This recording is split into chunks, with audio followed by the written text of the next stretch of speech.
order to consider Amendment Number 8, printed in Part A of House Report 112-398. For purposes, the gentleman from Florida seek recognition. I have an amendment at the desk, Mr. Chairman. Clerk will designate the amendment. Amendment Number 8, printed in Part A of House Report Number 112-398, offered by Mr. Bilirakis of Florida. Pursuant to House Resolution 547, the gentleman from Florida, Mr. Bilirakis, and a member opposed each shall control 5 minutes. The chair now recognizes the gentleman from Florida. Thank you, Mr. Chairman. I yield myself as much time as I may consume. The gentleman's recognized. Thank you. With the national unemployment rate hovering around 8%, in my home state of Florida, its rate is close to 10%, there is no question that our nation is hurting for economic growth.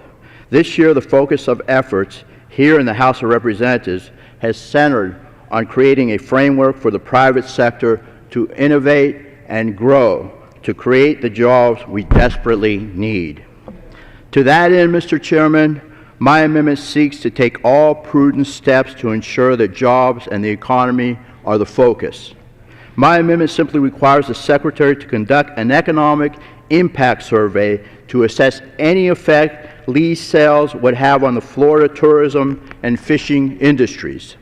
People from all over the world flock to the Gulf Coast of Florida specifically to visit our spectacular beaches, our parks, our waterways, and other recreational opportunities.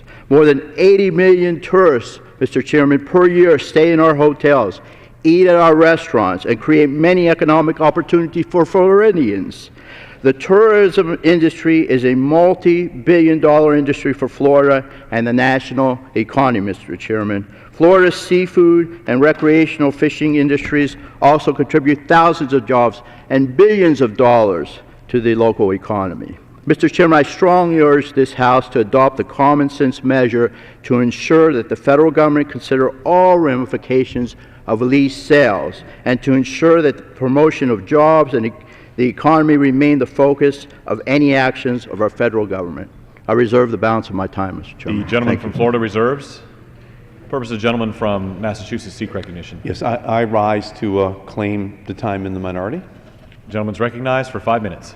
I thank the chair very much. Gentleman will suspend. Gentleman from Washington is recognized. Just a point, the issue is not claiming time in minority or majority. The time is in opposition or, and if that is mine, I would rise to claim time in opposition, although I'm not opposed to the amendment.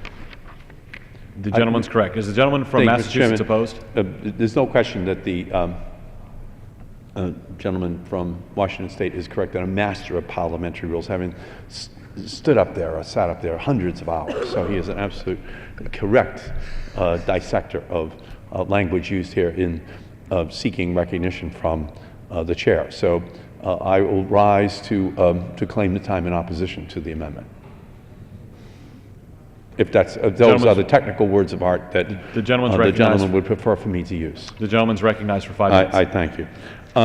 This amendment would require a study to investigate potential economic impacts from a variety of risks that oil development in the outer continental shelf poses to local tourism and fishing economies in Florida. Well, we actually had a real-world study for 87 days during the BP spill. As we saw in 2010 with the BP oil spill, oil can wreak havoc on a coastal community, meaning a disaster for tourism and fishing, seafood industries. These disasters can and do happen, putting hundreds of thousands of jobs and billions of dollars at stake. It is important for the public to know the risk associated with allowing oil companies to drill off of our coast, but we should be protecting our beaches in Florida, in California, in New Jersey, and Massachusetts, not just requiring a study of how huge a disaster a spill would be for these states. We should be protecting the lives and the livelihoods of the people of the Gulf by taking the lessons of the BP spill and turning them into new laws. But nearly 2 years after the BP spill began, this Congress has not enacted a single new law to improve the safety of offshore drilling. That is indefensible when the BP Commission found that we have a fatally flawed rate of accidents and fatalities in our country compared to the rest of the world. Ours is 4 times higher than that in Europe, that is the fatalities on our oil rigs. So that's the issue. We have yet to increase the fines because only we can do that here in Congress. Right now, a lot of these oil companies think it's just the equivalent of a parking ticket. You know, if you could pay a parking ticket for a whole day on the main street of any one of the cities in the United States, you'd pay that $1 parking ticket because it would be cheaper than paying $20 to put it in a garage. And that's what we have right now. We have the equivalent of $1 parking tickets that are assessed against oil companies who despoil the ocean, who result in, because of their faulty safety rules, the highest fatality rate in the world in terms of people who work on oil rigs. So at this point, I have completed my statement, and I yield back the balance of my time. Balance of his time. Gentleman from Florida is recognized. Mr. Chairman, I'd like to yield 2 minutes to the distinguished Chairman, Mr. Hastings from Washington. Thank you. Gentleman from Washington is recognized for 2 minutes. I thank the gentleman for yielding. The gentleman's amendment will conduct this economic impact study only for the Eastern Gulf of Mexico OCS planning area as defined in the bill. I understand and appreciate the gentleman's interest in protecting the multiple use of the OCS, and I join him in that interest. For decades, tourism, fishing, oil and gas drilling have been compatible in the Gulf of Mexico, and there's no reason that the new areas opened up under this bill would not operate in the same way.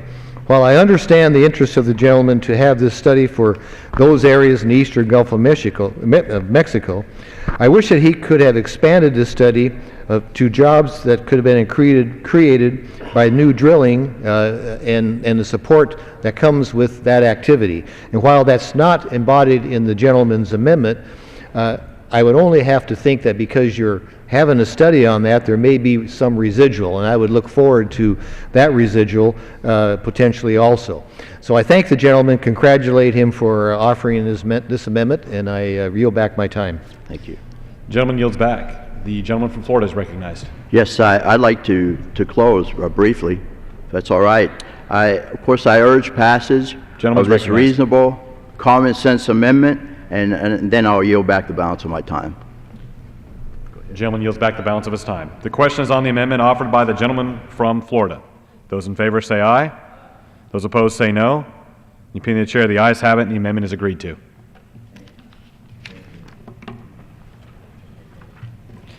It is now in order to consider amendment number 9.